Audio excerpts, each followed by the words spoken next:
Hello motorcycle enthusiasts. Today I have a video specifically for the GS500E riders, and it's about a well-known issue with this motorcycle, which is that there is often a power dip somewhere in the RPM range between 5 and 7,000 revolutions. You might be able to eliminate this power dip by raising the part load needle on the slide a bit. I'll show you how to do that today. Important. If you have never removed the tank before, you need to remove the tank to access the carburetor. The carburetor itself can stay in the vehicle. I am linking a video above for you now called Carburetor Removal from the GS500E. You just need to watch it until the tank is off and you can look down at the carburetor from above. Here would be the engine, here would be the air filter box, and you are looking at these black covers. You need to remove these two screws. Phillips head screw, size PH2. You need a screwdriver, and please hold the cover with a finger while doing so.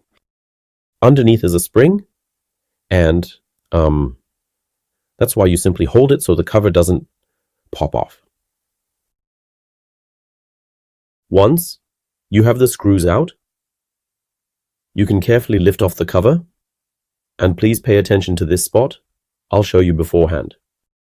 This here is the connection for the synchronization device, and underneath it lies a small O-ring. So you carefully lift it upwards, and now you can see the ring lying there. Please make sure not to lose it. Even better, you should replace it with a new one. Sometimes it sticks to this spot.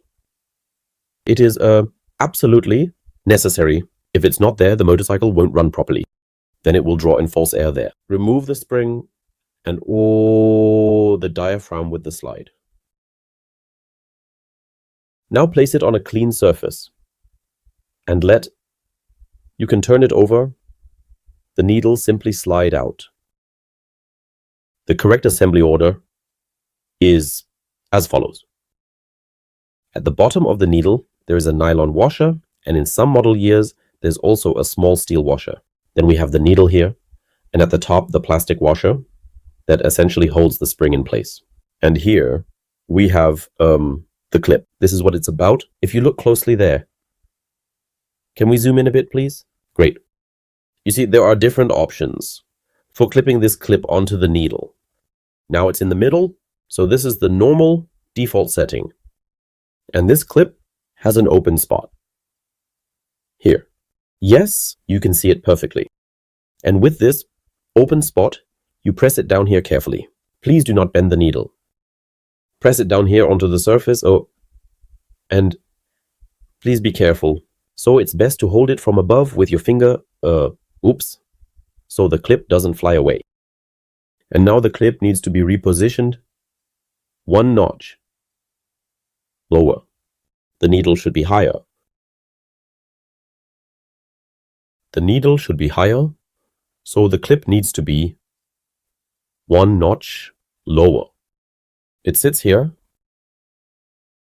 A bit clumsy. You can see that right now. So that only one notch is free at the bottom. Now I place this back on my base. No, I hit the middle again. There, that's correct. And press the clip back on. You heard it. Great. Can you see that now? The needle is now positioned upwards and the clip downwards. Now you can take the needle again. The nylon washer goes on here. If available, the steel washer. Now the needle goes into the middle hole in the slider down there. Perfect. You can see it wonderfully. If you hold it a bit horizontally, the parts won't slide off. There you go, let the needle slide in. Now the washer goes on top. Can we take another look in there? The washer should lie smoothly on top. Yes, great. It holds the needle in position using the spring. So now you can go back onto the motorcycle and reinstall it.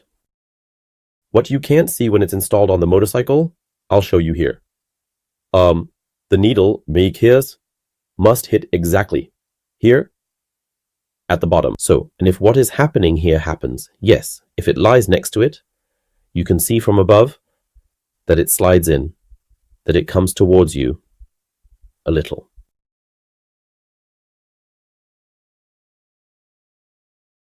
It looks like this, yes.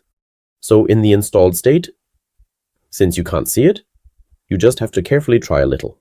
Make sure it's straight so that it slides in. I'll show you this again here. So, this is what it looks like. As I said, it's just a bit difficult when you can't see it. The membrane must fit properly back into the groove here. What do I do if the membrane no longer fits? If it's too small, a bit shrunken, it happens. I'll link a video with a solution proposal above. So, place the membrane nicely into the groove and the spring into the middle here. Thread the spring onto the lid and put the lid back on the right way around. Remember the O-ring that needs to be underneath here. If it's not there anymore, put it back in place. Close the lid. Assemble everything together. On the other side, of course, do exactly the same. Yes, you need to do this on both sides. I only showed it to you on one side today. And then you can go for a test ride. An important note. Generally, before you try this out, the motorcycle should be in a proper technical condition. So, the carburetor should be clean and the valve clearance should be correct. This measure is only worthwhile if everything else is also intact and okay. Otherwise, you're tinkering with a problem that can't be fixed this way. If there are other issues, the float level should be okay, fuel tap, vacuum hose, and so on. Alright friends, I wish you a lot of fun with your project. Fingers crossed that the GS500E no longer has a power lag. Of course, there's no guarantee of success, but this has been tested over the years to eliminate this power lag, as I said. So, if you liked it, if it helped you, I would appreciate a thumbs up and, of course, a subscription to my channel. And otherwise, I wish you a lot of fun with the project and see you in the next video. Bye bye.